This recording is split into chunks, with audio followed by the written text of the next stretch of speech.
Hey there, and thanks for joining me for another episode of Total Ramblings. This episode is probably going to be quite a short one because we are talking about episode 2 of Star Wars Skeleton Crew. What do you want? We'll have 2 of whatever he's having. Ramsay, giving you more special. Hey, not too much, not too much. You're always overdoing it. Okay, here we go. Daily special. Nice and tasty. And one more for you. Oh, I'm okay. No coffee for me, sir. That'll be 2 texts. That'll be what now, sir? 2 texts? Credits? What do you think this is, a Griffin charity? Whim, Pam. Come on, kid.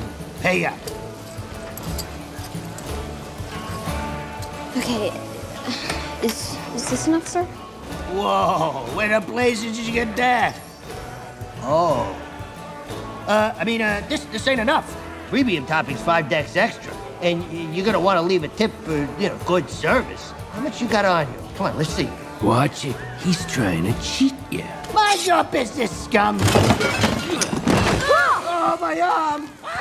Where'd you two find an old Republic credit in mint condition? His dad gave it to him for lunch money. Lunch money? Where are you two from? Aden?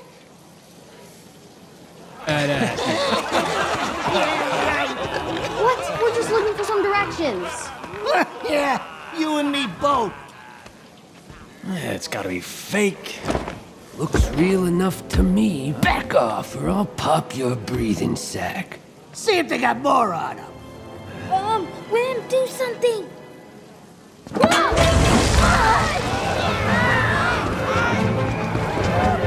I'm trying to help you. You're trying to kidnap us.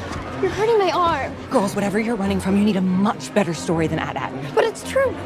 Really. You're a couple of Linderlings from the lost planet of Eternal Treasure. Lost planet? Eternal treasure? Help! Help! Help! Burn! Burn! Help! Help! Help! Everyone back off!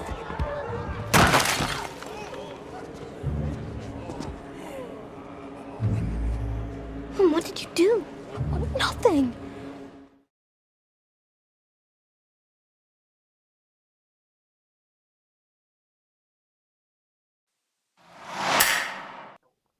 So I'm continuing to be impressed by this series and I'm enjoying it a lot, but I have to say this was a very short episode and not that much happened.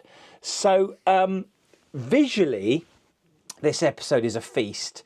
I have to say the alien work in this series is absolutely top notch. So in some Star Wars kind of stuff, you kind of get the impression that there are more humans than aliens, and that might well be the case. But you very rarely see sufficient aliens to kind of remember that this is like a multicultural kind of galactic society. And there are a lot of aliens in this series, and they're all quite well done.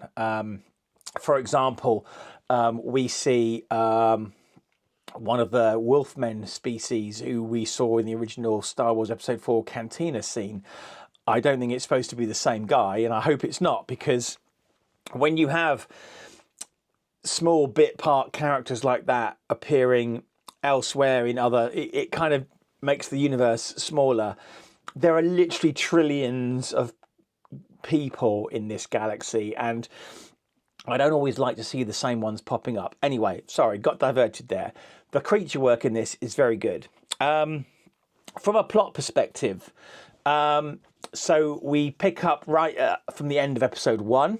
The spaceship that the children have found is in hyperspace, heading who knows where, maybe on some kind of autopilot, and they pull it out of hyperspace.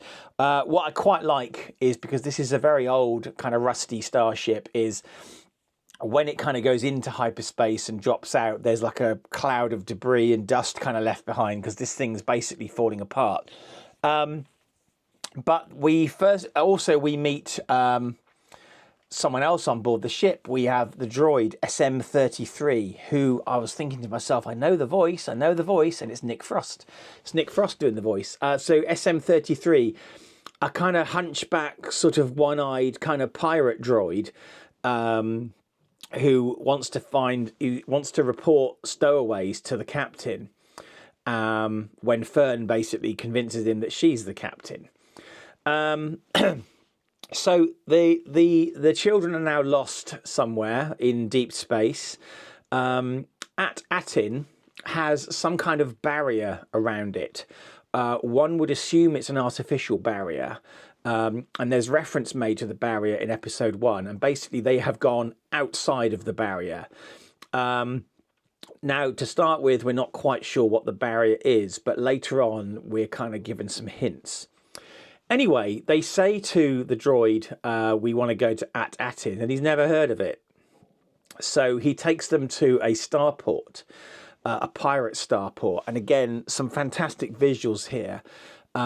Instead of docking with the starport or landing in the starport, they kind of seem to have like mooring kind of ropes, and the ship kind of docks against one of those, and a little kind of ferry comes out, a little shuttle with like a flexible sort of boarding tube, kind of similar to the sort of travel transport tube we saw in episode 1 of Blake 7 in 1978.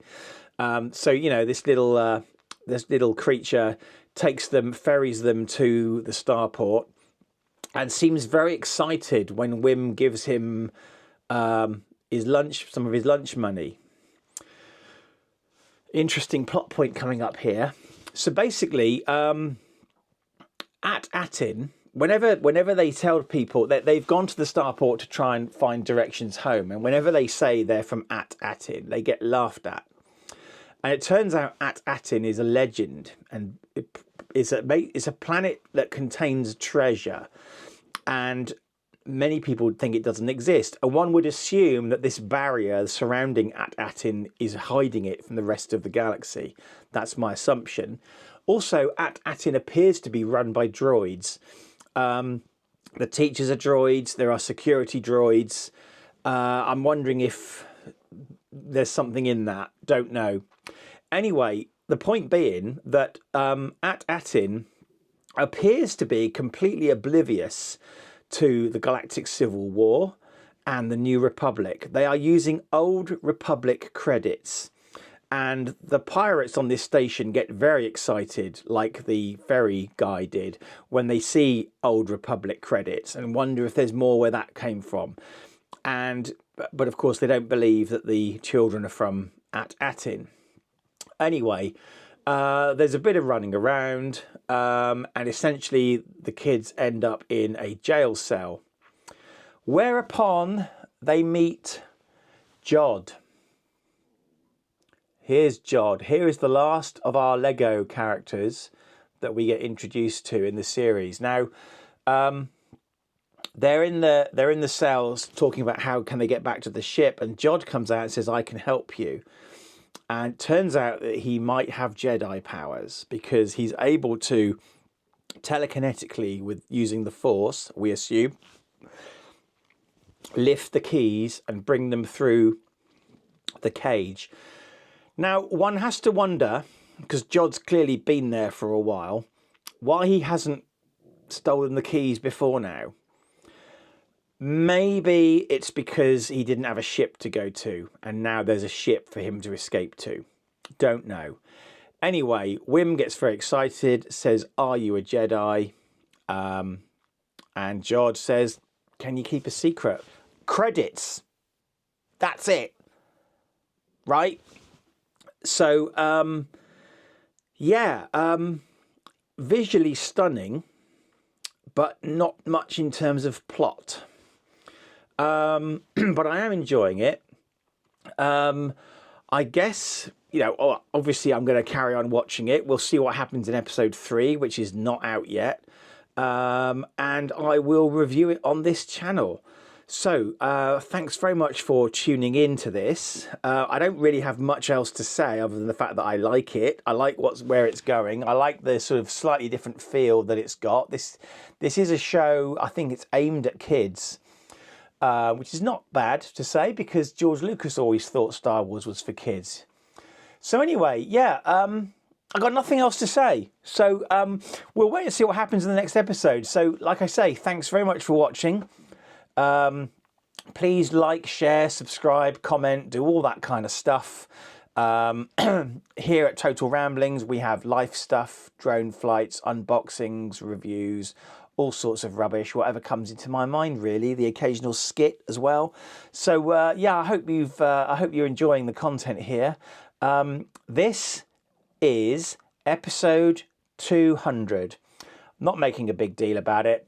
I did an AMA and Ask Me Anything for episode 50 and no bugger turned up, so I'm not doing that again. Episode 200, yeah, let's move on. We'll go on to episode 201, which I'm probably going to be recording in a minute. I'll see you next time. Bye.